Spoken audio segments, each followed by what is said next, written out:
ইফফাত আরা তিথি, যিনি সাম্প্রতিক সময়ে ছোট পর্দার পরিচিত এক নাম। অভিনেতা জাহির আলভির সঙ্গে জুটি বেঁধে নাটকে অভিনয় করে রাতারাতি বেশ দর্শকপ্রিয়তায় উঠে আসেন এই সুন্দরী। তবে এখানেই শেষ নয়। গত 28 ফেব্রুয়ারি অভিনেতা আলভির স্ত্রী আফরা ইবনাত ইকরার মারা যাওয়ার পর সেই ঘটনায় উঠে এসেছে তার নাম। তবে কে এই তিথি?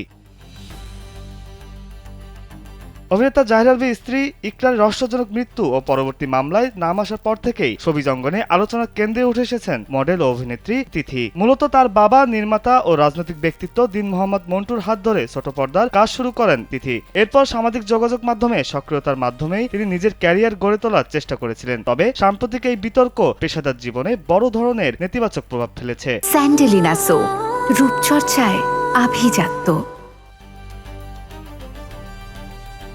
গুঞ্জন রয়েছে অভিনেতা আলভির সঙ্গে পরকীয়া প্রেমে জড়িয়েছেন এই সুন্দরী। বিবাহিত পুরুষের সঙ্গে এমন প্রেম তার প্রথম নয়। এর আগেও 2 সন্তানের বাবা সিনেমাটোগ্রাফার সাহেল রনির সঙ্গে বিয়ে করে সংসার বেঁধেছিলেন তিথি, কিন্তু সে ঘর টিকেনি বেশি দিন। আমাদের ওই 2020 থেকে আমরা বিয়ের আগ পর্যন্ত আমাদের একটা বোঝাপড়া ছিল। আমরা তখন একই সেটে কাজ করতাম না। ওর কাছে মনে হচ্ছে যে ওর ক্যারিয়ারটা মূল্যবান, তো ওর হঠাৎ করে মনে হয়েছে যে ও 2 বাচ্চার মা হয়ে গেছে। বিকজ আমার অলরেডি 2 বাচ্চা এক্সিস্টিং ছিল আমি যখন ডিভোর্সে ছিলাম।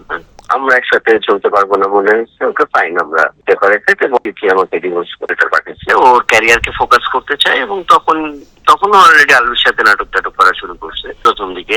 তো ওর কাছে ক্যারিয়ারটা ওর কাছে বড় মনে হয়েছে। আমার কাছে বিষয়টা খারাপ লাগতেছে যে আমার বাচ্চাদের ছবি দেওয়ার তো আসলে কোনো দরকার নাই। বাচ্চাদের ছবি ইউজ করার কোনো দরকার ছিল না, এটা একটা নোংরামি হয়েছে। 2022 সালে নাটকে অভিনয় করতে গিয়ে জাহির আলভির সঙ্গে পরিচয় হয় তিথির। পরে জুটি বেঁধে তারা কাজ করেন অনেকগুলো নাটকে। এরপর বিভিন্ন অনুষ্ঠানে তিথি আলভিকে নিয়ে নানা রকম বন্ধুত্ব ও সুসম্পর্কের কথা বললে সেখান থেকে নেটিজেনদের ধারণা হয় আলভির সঙ্গে প্রেম করছেন এই অভিনেত্রী।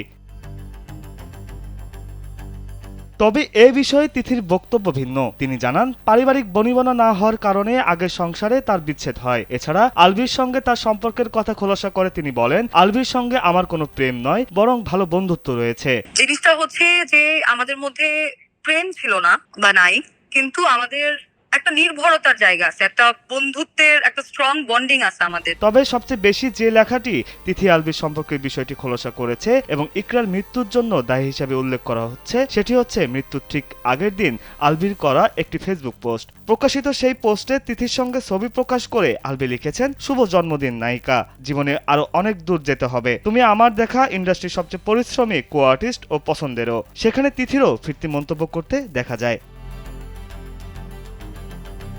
এদিকে রোববার নেপাল থেকে শুটিং ইউনিটের সঙ্গে দেশে ফিরেছেন তিথি। অভিনেত্রীর নামে মামলা থাকার পরও ইমিগ্রেশন থেকে বাধা ছাড়াই ঢাকায় প্রবেশ করে বর্তমানে আত্মগোপনে রয়েছেন এই সুন্দরী। বিনোদন ডেস্ক, কালবেলা।